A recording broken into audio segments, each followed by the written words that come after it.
C'est la première. C'est la première. Première vidéo. Première critique. Bonjour à toutes et à tous et bienvenue aujourd'hui pour cette toute première critique sur la chaîne. Et aujourd'hui, on va parler de The Gentleman de Guy Ritchie. There's only one rule in this jungle. When the lion's hungry, he eats.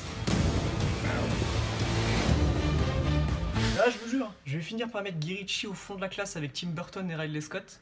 Parce que plus les années passent, plus ces films me déçoivent. J'annonce, je vais devoir spoiler un tout petit peu le film, mais rien d'important. Si t'as pas vu le film et que tu veux absolument rien savoir, je t'invite à regarder cette vidéo quand tu auras vu le long métrage. D'après ce que j'en ai vu, c'est un film plutôt attendu parce que c'était un peu le retour aux sources. Du bon film de gangster bien décalé made in Guy Ritchie. Est-ce que moi je l'attendais? Oui, bien sûr, je l'attendais, mais j'y allais un peu à reculons parce que ces deux derniers films en date, Le Roi Arthur et Aladdin, m'ont carrément déçu. C'est vraiment plus que discutable, je ne savais pas trop à quoi m'attendre. Après, il y a deux trois trucs que j'ai pas trop compris avec Guy Ritchie, notamment dans ces deux derniers films. Je pense notamment à la séquence dans Le Roi Arthur, en gros, où pendant la poursuite dans la ville où il s'échappe, il y a des gros plans en fait, tout le monde va voir de quoi je parle, mais il y a des gros plans sous le visage des personnages en fait, et je trouve ça complètement indigeste, c'est cuté à fond, il n'y a pas un plan qui fait plus de 5 secondes, c'est atroce.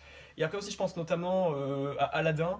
Cette séquence où Aladdin s'échappe qui est montée assez bizarrement au final. C'est vrai que c'est pas vraiment une référence pour Guy Ritchie parce que c'est réalisé par Disney, pas par lui. C'est pas un truc que j'adhère, et après moi Guy Ritchie j'ai du mal parce que je trouve que avec le temps son style n'évolue pas et ça marche pas avec le cinéma moderne en fait. Il veut trop être classique mais à la fois original, du coup je trouve que ça se marie pas très bien. Mais j'avais l'espoir parce que j'ai adoré son Snatch. Vraiment, j'ai adoré Snatch. J'ai bien aimé les deux Sherlock Holmes. J'ai un vague souvenir de Code Uncle, mais qui reste positif. Après, j'ai pas vu Rock'n'Rolla, et j'ai pas vu À la dérive. Par contre, j'ai détesté Arnaque et Crime Botanique. Alors lui, je trouve que c'est un film pourri jusqu'à l'os. Malgré ça, dans l'ensemble, hein, j'aime bien ce qu'essaye de proposer de temps en temps Guy Ritchie. Il y a certaines idées dans ses films qui me plaisent. À vrai dire, après, c'est surtout grâce à son casting 5 étoiles, vraiment, que je me suis vraiment beaucoup intéressé au film. En même temps, quand tu vois que sur le même projet, t'as Charlie Hunnam, Matthew McConaughey, Hugh Grant, Colin Farrell, mais t'as de quoi te faire dresser le poil.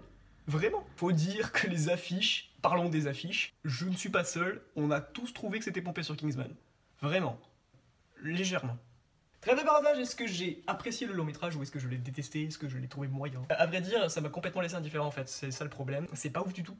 Mais par contre, je réalise que si vous êtes fan de Guy Ritchie, vous allez sûrement kiffer parce que il y a tout de Guy Ritchie dans ce film. Mais je trouve que la construction du film est totalement banale et pas très cohérente. Pour parler scénario, alors dans les grandes lignes, sans spoiler, c'est un baron de la drogue du nom de Mickey Pearson, si je me rappelle. Du jour au lendemain, en fait, il veut se ranger et vendre ses propriétés.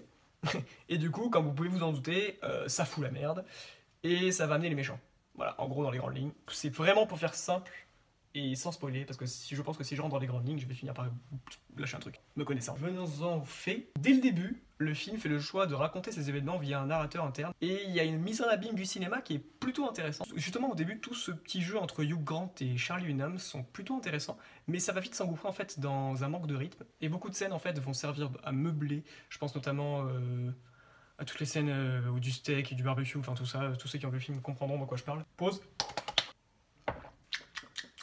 On va commencer par les personnages. Ils ne sont pas tous sur le même pied d'égalité, non pas parce qu'ils jouent mal, mais surtout parce que les situations ne les mettent pas assez en valeur. Je m'explique. Je pense notamment au personnage d'Henry Golding qui joue le mafieux chinois. Il est introduit par un arrêt sur image en fait, avec une grosse mitraillette en gros, et t'as Hugh Grant en voix off qui nous raconte qu'il est dangereux, que c'est un requin, qu'il est assoiffé. Enfin, vraiment l'antagoniste par excellence quoi. Moi je dis ok, mais y a rien dans le film en fait qui prouve qu'il est dangereux. Je trouve que c'est un antagoniste qui perd en classe en fait et qui perd en intérêt. Donc du coup, plus le long métrage avançait et plus je m'en foutais au final. Contrairement à un personnage comme comment il s'appelle, le personnage joué par Colin Farrell. Et là je vais jouer mon gros fanboy. Il y a toute une scène dans un snack au final où il y a une espèce de clash des générations.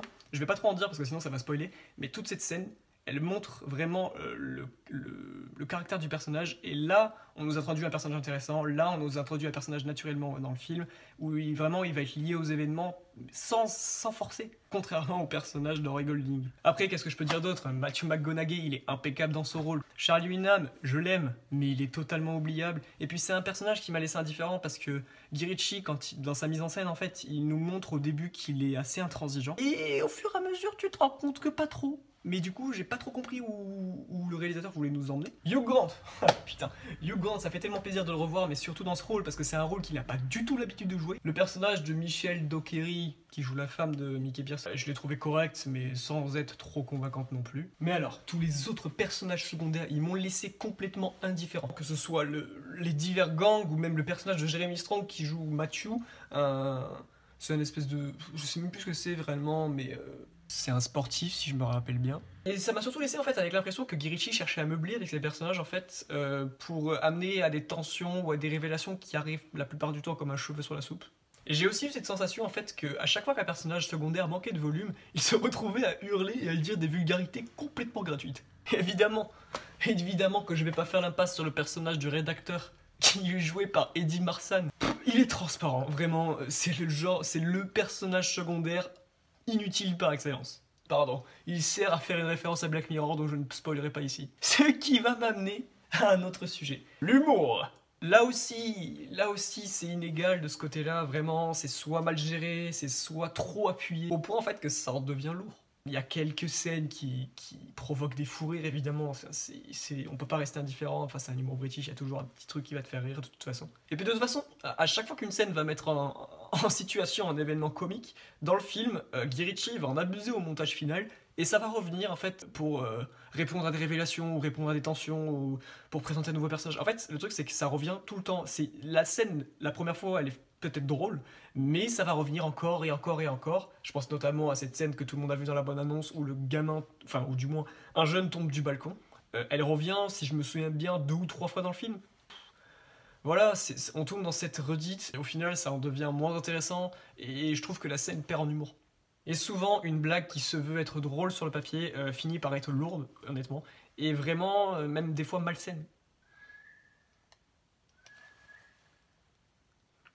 Et donc du coup, souvent, dans la majorité... Putain, mais ta gueule!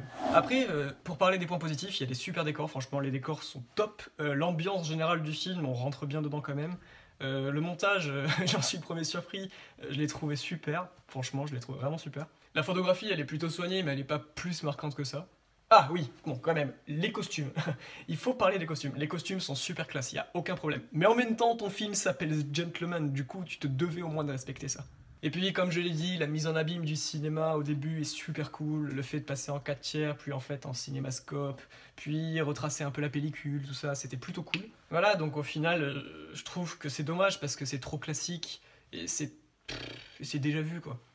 L'ensemble en devient beaucoup trop cliché en général. Puis j'ai même remarqué des fois que Guy Ritchie essayait de faire du Tarantino ou du Scorsese et ça marche pas avec moi. Et je pense notamment à une scène qui est une grosse référence à Pulp Fiction, mais je peux pas en parler sinon on risque de spoiler certaines personnes. En fait, pour moi, l'ensemble devient très vite lassant et très vite cliché, très moyen, parce que en fait, Guy Ritchie, je trouve qu'il s'enferme trop dans la référence. Il fait beaucoup de références à plein de films, mais le truc c'est que ça maintenant, en fait, le fait d'apporter trop de références, ça dépersonnifie le long métrage.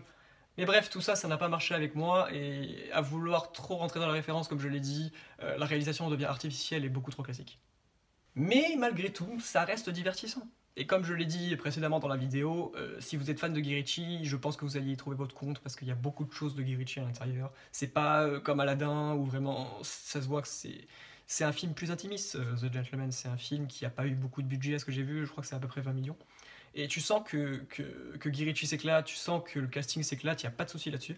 Mais avec moi, la recette n'a pas pris. Je ne dis pas que c'est un mauvais film, hein, évidemment pas. C'est un très bon divertissement. Je trouve qu'il y a trop de côtés où Guy Ritchie essaie de prendre le style d'un autre. Comme je l'ai dit, ça dénaturise son long métrage et ça en fait une déception pour moi. Parce que c'est pas là où j'attendais ce film. J'attendais vraiment à ce que ce soit... On me le vendait comme un film original au final. Et ça l'est pas, c'est classique, c'est déjà vu. C'est dommage vraiment. Quand j'y pense, il n'y a pas un plan ou une scène ou une musique qui m'a marqué. je me souviens juste d'avoir rigolé 2-3 fois, mais c'est du gâchis. Il y avait tellement de place pour faire mieux en fait. Voilà, c'est tout ce que je pouvais vous dire sur ce film. Je vous ai donné mon avis, bien sûr ça reste subjectif. Dites-moi dans l'espace commentaire ce que vous en avez pensé de ce nouveau Guy Ritchie, parce que ça m'intéresse de savoir quand même, et qu'on puisse en discuter et tout ça. Si la vidéo t'a plu, n'hésite pas à lâcher un like, à t'abonner, à partager ou pas. Je pense que la prochaine fois, nous allons parler de Sonic.